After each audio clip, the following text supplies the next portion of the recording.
Menumpas kemurtatan di Bahrain. Bahrain, kawasan sempit yang terletak pada pesisir timur Arabia, sebuah negeri kecil di seberang pantai Hajar, Teluk Persia. Wilayahnya memanjang dari Qutaif hingga Oman dan Gurun Sahara pada pinggirannya. Bahrain berbatasan dengan Yamamah dan hanya dipisahkan oleh perbukitan rendah yang mudah dilewati. Penduduk Bahrain memeluk Islam setelah Nabi Muhammad mengutus Al-Ala bin Al-Hadrami kepada pemimpin mereka Al-Munzir bin Sawi Al-Abdi. Di depan utusan Nabi Muhammad, Al-Munzir mengatakan, "Sungguh aku telah melihat apa yang ada di tanganku, maka aku mendapatinya untuk dunia bukan akhirat. Dan aku telah melihat agama kalian, maka aku mendapatinya untuk akhirat dan dunia. Apa yang mencegahku untuk menerima agama yang di dalamnya terdapat cita-cita kehidupan dan mati dalam ketenangan? Kemarin aku heran dengan orang-orang yang menerima agama ini, dan hari ini aku heran dengan orang yang menolaknya. Dan penghormatan kepada apa yang dibawanya adalah penghormatan besar." Kemurtatan penduduk Bahrain dimulai setelah Rasulullah wafat. Berselang tidak lama, Al-Munzir bin Sawi Al-Abdi meninggal dunia. Penduduk Bahrain beramai-ramai menjadi murtad dan mengangkat seorang yang angkuh menjadi pemimpin, yaitu Al-Munzir bin Nu'man. Keberanian mereka melawan Madinah karena mendapatkan dukungan Kekaisaran Persia. Sebanyak 9.000 personil dikirim dari Persia untuk membantu kaum murtad Bahrain. Kekuatan militer kaum murtad di Bahrain sendiri tidak lebih dari 3.000 personil. Tidak semua penduduk Bahrain menjadi murtad. Ada beberapa penduduk Bahrain yang berpegang teguh terhadap Islam dan melawan gerakan kemurtadan massal. Al-Jarud bin Al-Mu'alla termasuk ke dalam golongan ini. Beliau sempat belajar langsung kepada Rasulullah dan kembali kepada kaumnya untuk berdakwah. Para penduduk Bahrain menerima dakwah Al-Jarud, dan sampai Rasulullah meninggal, hanya beberapa kalangan saja yang tidak menerimanya. Ketika Rasulullah wafat, Abdul Qais, seorang kepala suku di Bahrain, berkata, "Seandainya Muhammad adalah nabi, beliau tidak akan meninggal." Perkataan itu sampai kepada Al-Jarud dan membuatnya bergegas mendatangi kaum Abdul Qais. Di depan mereka, Al-Jarud berkata, "Wahai suku Abdul Qais, aku bertanya kepada kalian tentang sesuatu hal. Kabarilah aku jika kalian mengetahuinya. Jangan menjawabku jika kalian tidak tahu." Abdul Qais kemudian berkata kepada Al-Jarud, "Tanyalah apa maumu. Kalian tahu bahwa Allah telah mengutus nabi-nabi pada masa lalu?" "Ya." "Apakah kalian mengetahui atau melihatnya?" "Kami mengetahuinya." "Apa yang dilakukan para nabi itu?" "Mereka telah meninggal." "Sesungguhnya Muhammad SAW telah meninggal sebagaimana nabi-nabi terdahulu meninggal. Aku bersaksi bahwa tiada Tuhan selain Allah dan Muhammad adalah hamba dan Rasul-Nya." Abdul Qais mewakili kaumnya, kemudian berkata, "Kami juga bersaksi tiada Tuhan selain Allah dan Muhammad adalah hamba dan Rasul-Nya. Dan kamu adalah pemimpin kami. Kamu yang terbaik dari kami." Sebuah kampung di Bahrain bernama Juwatha juga masih bertahan kepada Islam ketika kampung-kampung di sekitarnya memilih murtad. Kampung Juwatha merupakan kampung pertama yang tetap melaksanakan sholat Jumat pada waktu terjadinya kemurtadan. Orang-orang murtad melakukan blokade terhadap Juwatha, mempersempit ruang gerak mereka, melarang suplai pangan, hingga membuat mereka kelaparan. Namun, Allah membantu mereka melepaskan diri dari bahaya kelaparan itu. Abdullah bin Hadzaf dari suku Bani Bakr bin Kilab yang melewati kampung Juwatha melantunkan syair ketika kelaparan melanda. "Apa kalian tidak mengirim utusan untuk mengabari Abu Bakar dan pemuda-pemuda semuanya di kota Madinah? Apa kalian kaum terhormat yang duduk-duduk saja, sementara kami di Juwatha dikepung? Seakan darah mereka ada di setiap penjuru. Sinar matahari menyilaukan orang yang melihatnya. Kami tawakal kepada Yang Maha Pengasih. Sungguh kami temukan kemenangan bagi mereka yang tawakal." Sementara itu, dari Madinah, Khalifah Abu Bakar telah mengirimkan kontingen yang dipimpin Al-Ala bin Al-Hadrami sebagai bagian dari kampanye Perang Riddah. Kontingen Al-Ala ini berkekuatan 4.000 personil dan mendapatkan tambahan pasukan ketika mendekati Bahrain. Sumamah bin Uthal dari Bani Suhaim membawa pasukan dalam jumlah besar dari kaumnya. Al-Jarud bin Al-Mu'alla juga mengirimkan pasukan, sehingga jumlah pasukan muslim bertambah semakin besar. Di antara orang-orang yang membantu perjuangan Al-Ala melawan kemurtadan di Bahrain adalah Qais bin Al-Ashim, Al-Minqari, Afif bin Al-Munzir, dan Al-Muthana bin Harithah Asy-Syaibani. Al-Ala bin Al-Hadrami merupakan salah satu sahabat Nabi yang alim dan ahli ibadah. Pada perjalanan menuju Bahrain, beliau dan kontingennya singgah pada suatu tempat di malam hari. Saat itu, tiba-tiba saja unta yang membawa perbekalan, tenda, dan air untuk pasukan lari tak tentu arah. Tidak satupun dari unta itu bisa ditemukan kembali. Banyak di antara pasukan muslim yang mengalami kesedihan hingga saling berwasiat satu sama lainnya. Mereka sudah yakin akan kelaparan dan meninggal dunia. Al-Ala bin Al-Hadrami kemudian mengumpulkan mereka semua dan berkata, "Wahai manusia, bukankah kalian ini orang Islam? Bukankah kalian berada di jalan Allah? Bukankah kalian penolong Allah?" Mereka pun menjawab, "Benar!" Al-Ala kemudian melanjutkan kata-katanya, "Bergembiralah, demi Allah, Allah tidak akan menelantarkan orang-orang seperti kalian." Ketika waktu telah memasuki subuh, azan dikumandangkan dan mereka menunaikan sholat subuh berjamaah. Selesai sholat, mereka tetap duduk dan berdoa sambil mengangkat tangannya sampai matahari terbit. Al-Ala terus berdoa dengan bersungguh-sungguh dan mengulanginya sampai 3 kali.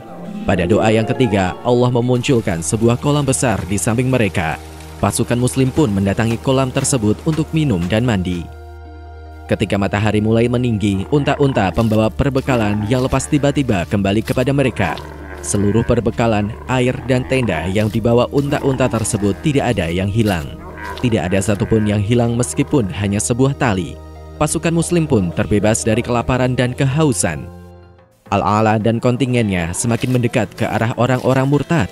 Di Bahrain, orang-orang murtad telah mempersiapkan pasukan dalam jumlah yang sangat besar.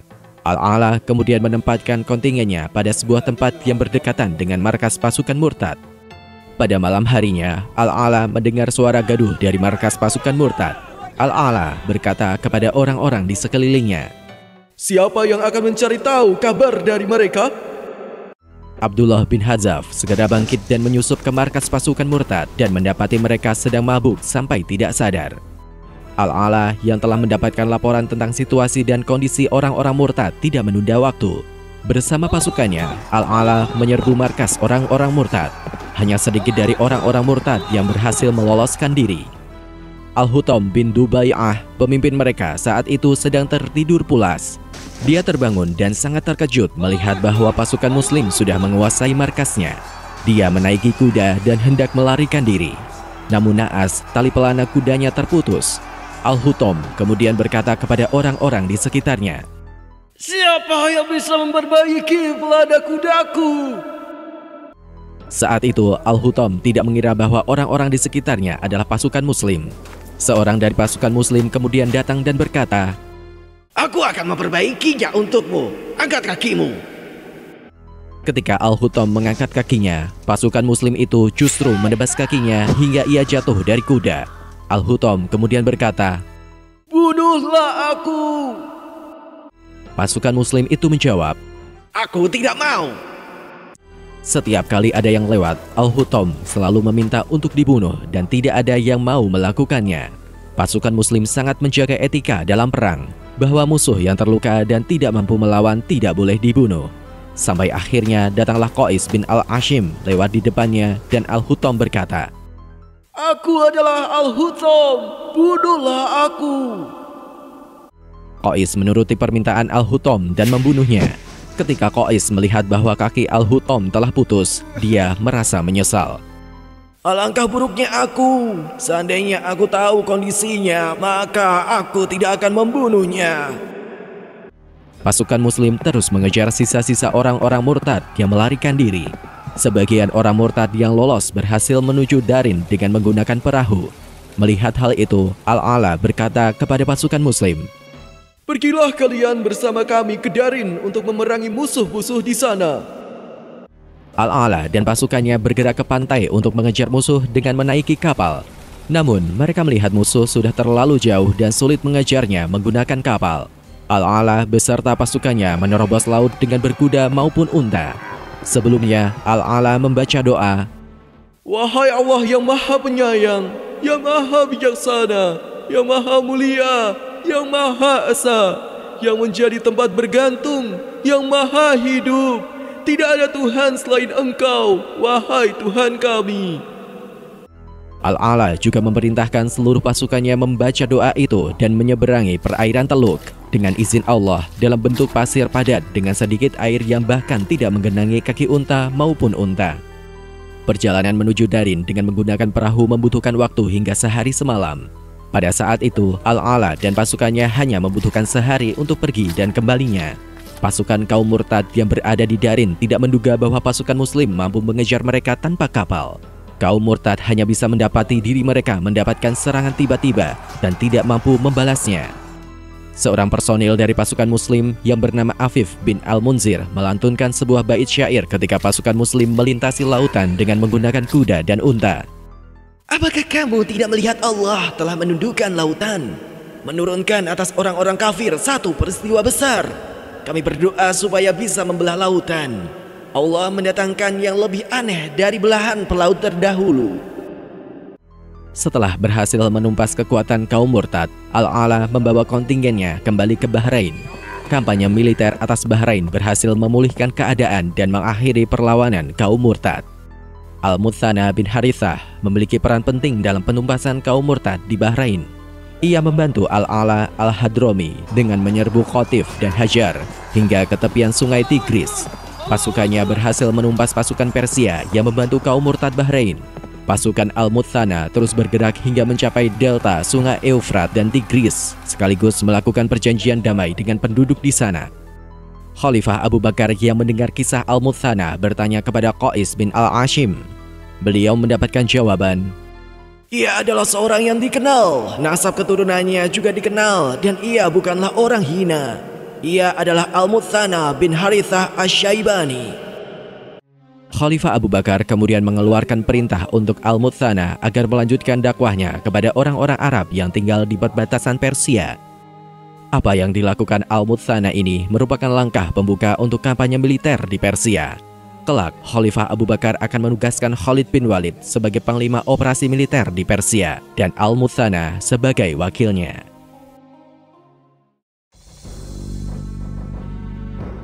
Penulis naskah Abdullah Hasan, ilustrator Didik Sunardi, narator Diah, Rashid, dan Putra, musik Agusti M, editor Nur Hafila, produser Haidar Ahmad Furqoni, diproduksi oleh Kastari Sentra Media.